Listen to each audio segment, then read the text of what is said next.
we were watching a video in class last night in one of my classes, multicultural gender studies class, and it was about racism. But there was things that people were saying that I felt like were universal experiences, not maybe not universal experiences, similar experiences to that of possibly trans people. And I'm not stating this stuff as fact. I'm throwing it out there as like kind of here's what I'm thinking, here's my thoughts. There was a room of people of mixed ethnicities and racial identifications, and they all self-identified. And what I noticed overwhelmingly is the guy that identified as American, which I'm gonna to help clarify, he was white, or some people might call Caucasian. He sat in that room with an incredible amount of confidence, and he asserted himself and he asserted his opinion over and over and over again. And when they panned around the room, what I noticed is that the other men who were of mixed ethnicities and racial identities, they seemed a little less confident. And so that stood out for me because I'm aware of spaces and places where I'm around other men and I'm aware of my own discomfort, and and I'm aware of what I perceive to be their incredible level of comfort, and I often wonder what divides them from me, what allows them to be so comfortable and so confident and so unapologetic for the space that they take, the words that they say, and just their general ownership of their world. And I'm aware that that is about me and not about, well, it is about them in a societal point of view, but in that context it's about me arriving at a place of saying that whether I am male, female, trans, gay, straight, any of those things, that as a human being I have just as much right to exist in any space as anyone else, but society tells me something very different. And I'm aware of what society is telling me, and so I'm trying to renegotiate that space. A gentleman said, in context of racism is looked at as the person of color's problem, and that really stuck for me in the sense that my last video I talked about the word issues, trans issues. So I'm going to replace some words in here in this sentence, and I think that it represents my thoughts around it really well, in the sense that transgression of gender is looked at as the problem of the trans persons, as opposed to a societal problem, as opposed to a cisgender problem. The person who is bucking the dominant culture, it's as if our experience is our problem, as opposed to societal's problem of saying these boxes, this binary gender system it's too restricting, it's too small, and it doesn't accurately represent every single person. Along with that, transphobia, homophobia, is, it's, for me, I think that it is a societal problem. I think it's an issue that is worthy of our attention, even if, as trans people, along the entire continuum of trans, yes, our numbers are relatively low if you compared with the overall population, but if you look at the amount of crime that is committed against us, and our suicide rate and our drug addiction rates and our alcoholism rates and our rates of depression and other forms of mental illness, I think that it would be hard to argue that this is not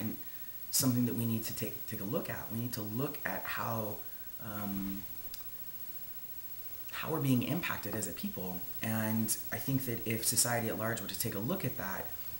and really, really, really honestly examine how they're participating in that, how cisgender people are participating in the continual violent oppression of trans people, I think that they would be very uncomfortable, and would have a hard time denying their participation in the incredible oppression of a group of people who are just trying to find some truth and a corner of the world where they get to just kind of exist and be themselves, just as every other person is trying to do in this world. Like, we are all universally trying to just figure it out and live our lives to the fullest and be part of something incredible that is called society. So, I've been writing a lot, and just all these different thoughts, and um, I think that I just want to kind of close this because I'm not even sure where I'm at on time. I had to write a paper for one of my classes, and it was like how I was gendered or so forth, and I spent a lot of time talking about my experience as a child and how I was gendered female and how that was conflictual for a female-bodied child with a male identity, and I gave some specific examples of all of that. And the feedback on the paper was, it was a great paper and so forth, but my professor really wanted to hear more about how I negotiate and experience my gender now. And what I realized is that I don't really know. And I'm aware that this is about being the first year in transition, and probably 5 years from now, or even a year from now, when I'm approaching my 2-year mark, I'll be able to answer that question differently than I can now. But I feel like every single day I'm learning how to not only negotiate my gender in the sense that how I see it and how I experience it, but how to negotiate in a society and a system that is so restrictive on gender scripts, and how do I want to participate in that, how do I not want to participate in that, and when I don't want to participate in that, how do I do that in a safe way, how do I say this is unacceptable in a way that is not sacrificial to my well-being, my emotional well-being, my physical well-being, and trying to figure that out. So sometimes I feel like there's an expectation that once and I think we have it, and I think non-trans people, cisgender people have it as well, that once we medically transition and we've kind of been walking our path for a little while, that we kind of have it all figured out. And I don't think that's true of anyone. I don't think that's true of cisgender people. I don't think that's true of trans people. I don't think that's true of anyone, that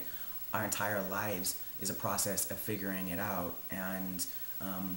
that can be from our ethnicity, our gender, our sex, our sexuality, our religion,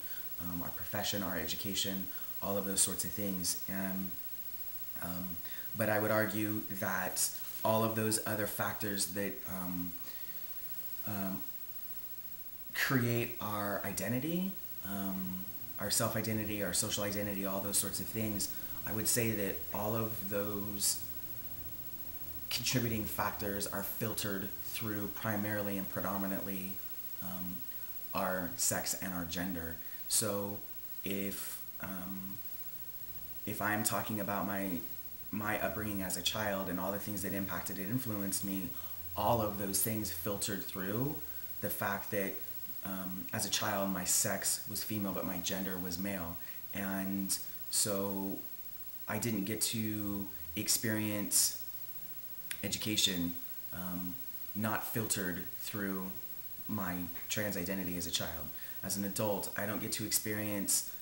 anything that is not filtered through my sex and my gender, and how that impacts the overall creation of my gender identity. So, okay, there's a lot that's written here. I got like pages of stuff, but I feel like it could get on a bit of a tangent if it wasn't already. So thanks for listening, and this definitely was more of a I don't know, kind of for me to get these thoughts out of my head, and to really kind of just bounce this off of other people. I watch other people's videos and I learn things, and I realize things that I believe in and things that I don't believe in, and all sorts of things by watching other people's videos. So look forward to your guys' comments and your thoughts on all of this, and hope you're all doing well.